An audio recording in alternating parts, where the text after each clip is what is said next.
حضور فرماتے ہیں سارے نبی ستائے گئے، میں سب سے زیادہ ستایا گیا۔ حضور فرماتے ہیں سارے تڑپائے گئے، میں سب سے زیادہ تڑپایا گیا۔ حضرت سلمان فارسی فرماتے ہیں نبی پاک کا چہرہ مبارک بھوک سے اترا ہوا تھا، نبی پاک علیہ السلام کو شدید بھوک لگی ہوئی تھی۔ حضور نے فرمایا سلمان 3 دن ہو گئے کھایا کچھ نہیں، چل جا ابو ذر غفاری کے پاس چلتے۔ فرمایا ابو ذر غفاری کے باغ میں گئے، جاتے ہی میں نے حضرت ابو ذر غفاری رضی اللہ تعالیٰ عنہ کے باغ میں جاتے ہوئے جناب عثمان غنی کو بھی لے لیا، جناب ابو بکر و عمر و علی کو بھی لے لیا۔ پہنچے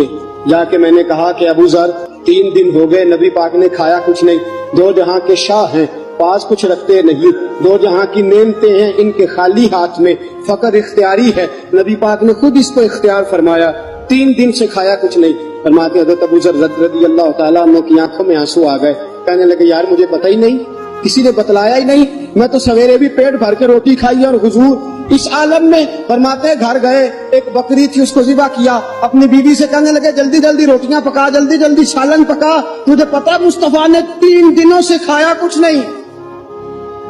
دوستو عرب کی گرمی دنیا میں مشہور ہے، صبح کا روزہ رکھا ہے نا آپ نے، اور اب ظہر کے بعد اٹھنا مشکل ہو جاتا ہے، عصر کے بعد بولنا مشکل محسوس ہوتا ہے، لیکن میرے دوستو 3 دن کا روزہ بغیر افطاری کے روزہ، میرے نبی کریم علیہ السلام کے صحابی اپنی بیوی سے کہتے ہیں جلدی کر 3 دن ہو گئے حضور نے کھایا کچھ نہیں۔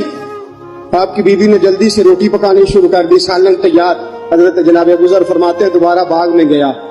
انگور پکے ہوئے تھے، انگوروں کا خوشہ توڑا، پلیٹ میں رکھا حضور کے سامنے، حضور آپ کھائیے، اتنی دیر میں روٹیاں پک کے آ جاتی ہیں، سالن پک کے تیار ہو جاتا ہے۔ فرمایا حضور ایک کھجور اٹھاتے ہیں منہ میں رکھتے ہیں، پھر بڑی دیر سوچتے رہتے ہیں، پھر ایک انگور اٹھاتے ہیں منہ میں رکھتے ہیں، بڑی دیر سوچتے رہتے ہیں، پھر ایک انگور اٹھاتے، بڑی مشکل سے 2-3 انگور حضور نے کھائے اور گہری سوچ میں حضور رہے۔ فرماتے ہیں اتنی دیر میں روٹیاں پک کے آ گئی، سالن میرے نبی پاک کے سامنے آیا، جب روٹیاں پک کے آئیں سالن سامنے آیا، حضرت سلمان فرماتے ہیں حضور نے ایک روٹی اپنے ہاتھ پہ رکھی، 2-3 بوٹیاں اٹھا کے رکھی، چاروں کونوں سے روٹی لپیٹ کے حضرت سلمان کے ہاتھ میں دے دی۔ فرمایا سلمان جا فاطمہ کے گھر دے آ، میں نے 3 دن سے کچھ نہیں کھایا، فاطمہ نے 7 دن سے کچھ نہیں کھایا، میری بیٹی فاطمہ 7 دن ہو گئے سیدہ بھوکی ہے۔ تو عزت والے نبی کی عزت والی بیٹی 7 دنوں سے گھر میں بھوکی بیٹھی ہے، وہ شکایت نہیں کرتی، وہ لبوں سے بولتی کچھ نہیں، وہ جانتی ہے میرا باپ دین کی تبلیغ میں نکلا ہے۔